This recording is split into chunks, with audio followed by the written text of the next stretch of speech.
Unit 8. Gender Differences in Language. And then during class, all I kept thinking about was what are you going to eat for dinner? Morning, everyone. You'll recall we began looking at gender differences last week, and I'd like to continue that theme today and focus on male and female communication styles, the differences between the way men and women communicate. Let me start by saying the issue of gender differences in communication seems to be an interesting one for most people, certainly for most students. Anyone like to suggest why? I think because most of us are looking for partners, a long-term love relationship, So it helps to understand the opposite sex so we can communicate with them better. Well, that probably is one major reason. So we can get along better. The truth is, gender differences have fascinated mankind for as long as people have been writing down their thoughts, from as far back as the story of Adam and Eve to contemporary books, and although numerous books and articles have been written on the subject, almost all of them draw the same conclusion. Men and women speak different languages. I'll bet most of us here have read, or at least heard of some book that talks about why men and women can't talk to each other, or how they can improve communication with the opposite sex. Of course, this isn't really surprising. Most of us want to relate better to the opposite sex, and most of us have a sense that there are differences in communication style, even if they're simply based on stereotypes. As a matter of fact, research based on transcribed speech, that is, speech which has been recorded and written down exactly as it was spoken, shows that both sexes can generally tell whether a speaker is male or female. So clearly, gender differences in language really do exist. After all, let's face it, men and women have been misunderstanding each other for generations, and that leads to problems in love relationships, challenges in professional life, the workplace, and so on. Just think about this for a minute, if you will. Researchers claim we spend 70% of our working hours communicating, and 30% of that is talking.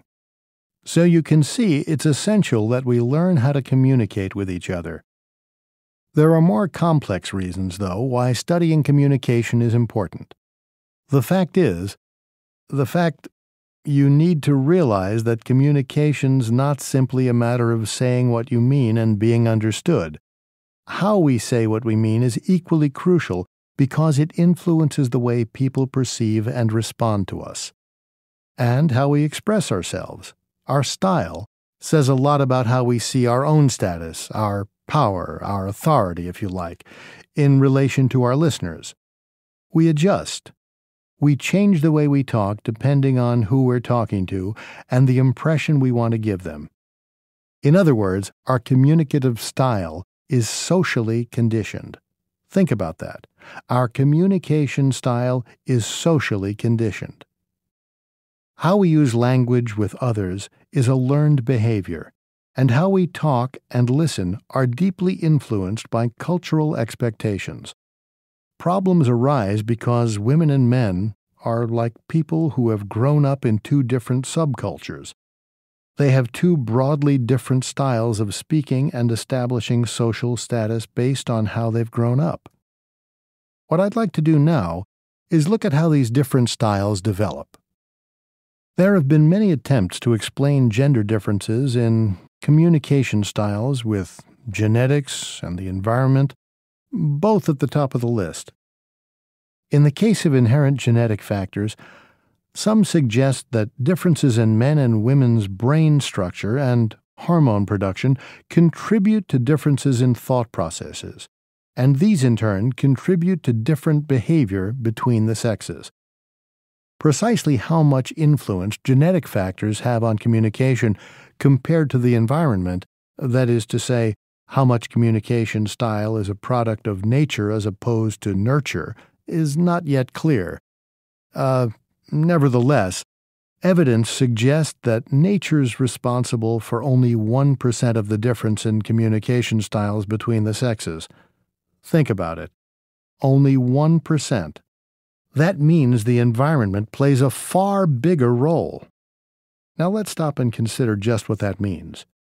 Generally speaking, boys and girls tend to participate in different kinds of activities as children. These activities reflect the everyday activities of adult men and women.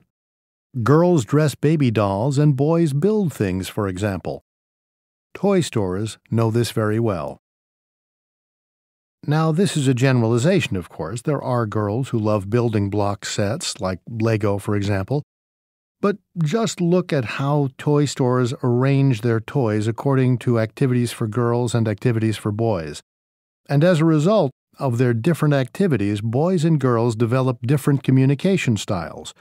Girls traditionally practice more intimacy-related skills and learn how to relate to others. That is, they use language to establish intimacy as a basis of friendship. Their style is what some writers call collaboration-oriented. When girls play house, for instance, this type of play naturally produces more collaborative communication, discussions based on relationships, and so on. Boys, on the other hand, tend to be more goal-driven or task-oriented and practice work-related skills.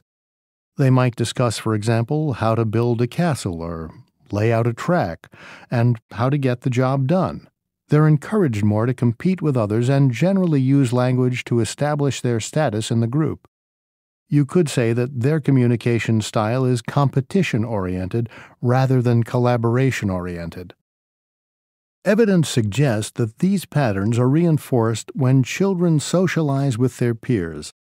Of course, parents, teachers, and others help establish the pattern of communication in boys and girls by directing children's activities.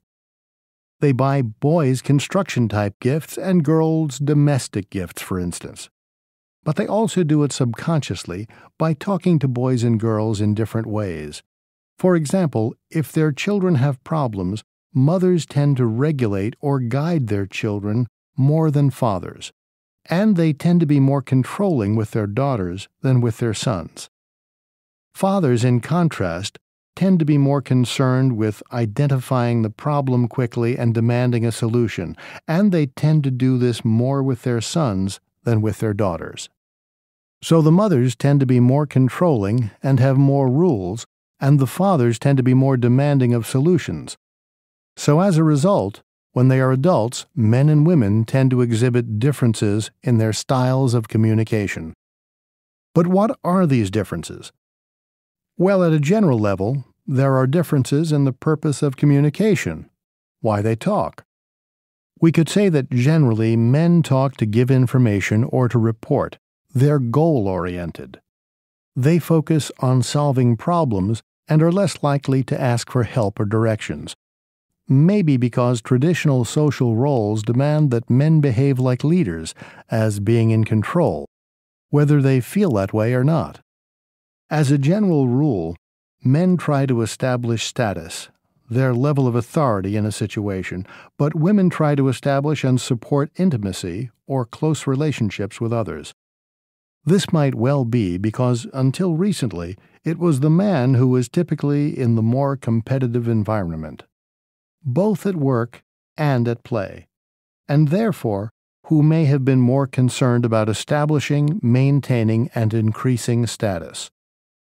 Today, of course, that's changing, and this can be seen in the type of topics men and women discuss. Let's consider that next as we look at some slightly more detailed observations about gender differences in communication. At the risk of stereotyping, I'll say that women have tended to discuss topics related to relationships, such as the home, clothes, and so on. Men, on the other hand, have tended to discuss money or business. However, that trend appears to be changing, with women talking more about work and money, no doubt due to changing social roles and the fact that more women are working. Actually, one study found that the percentage of women's conversations devoted to work and money rose from 3.7% in 1922 to 37.5% in 1990.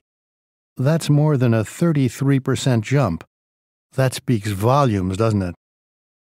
Given the collaboration-competition distinction I mentioned earlier, You probably won't be surprised to learn that men tend to be more aggressive and argumentative than women, and use more expletives, strong language in other words. They want to get their point across. Also, as you might expect, women are more successful with interpersonal tasks, in particular, comforting, persuading, and justifying decisions. They also tend to be better listeners than men. One aspect of this is how they listen. According to various studies, in conversations, women use more rights, and so on, to show they're listening.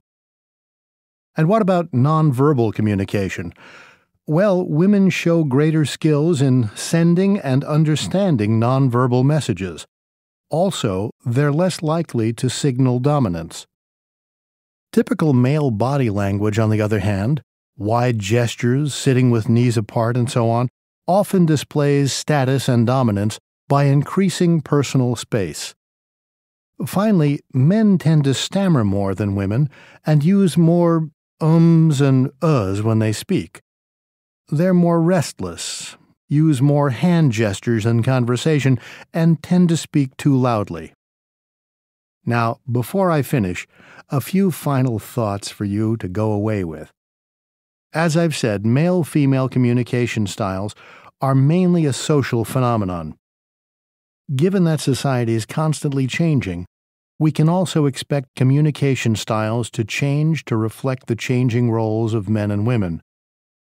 More women, for example, are working and rising to positions of power and authority in business, and this is changing how they communicate. Likewise, as men take on more domestic duties, take more responsibility for things like raising children, for example, their styles also changing. I've heard it said that language has prevented women from taking on new roles in society and achieving true equality with men. One way to deal with this may be for parents to change, or at least vary the kinds of activities they encourage their children to engage in. This will change the way parents talk to their children, and therefore children's own ideas about how they should speak. Perhaps we also need to reduce gender segregation, get boys and girls playing together more so they develop more similar styles. In other words, the way we bring up and educate our children is important. In fact, the changes could be quite dramatic. I'd like to close by adding two final words of caution. Firstly, when we talk about male and female differences of any kind, it's easy to fall into the trap of stereotyping men and women. Stereotypes are based on generalizations, which of course do not apply to everyone. What's more, even if generalizations are accurate enough at one point in time, society changes as we've seen, and it may take some time for the ideas behind the generalizations to reflect those changes. And secondly, please bear in mind that when we talk about male and female communication styles, we have to understand that these vary from culture to culture, not surprising given the role of socialization. Therefore, most of the things I've been saying apply to North American culture, but might not apply to all cultures. Okay, that's it for today.